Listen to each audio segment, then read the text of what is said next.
Syederalun viral sebuah video yang memperlihatkan seorang wanita berteriak histeris di Masjid Nabawi Madinah, Arab Saudi.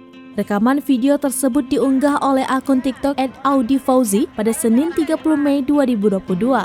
Dalam unggahan video tersebut terlihat seorang wanita berpakaian muslimah warna hitam duduk di lantai masjid sambil berteriak histeris.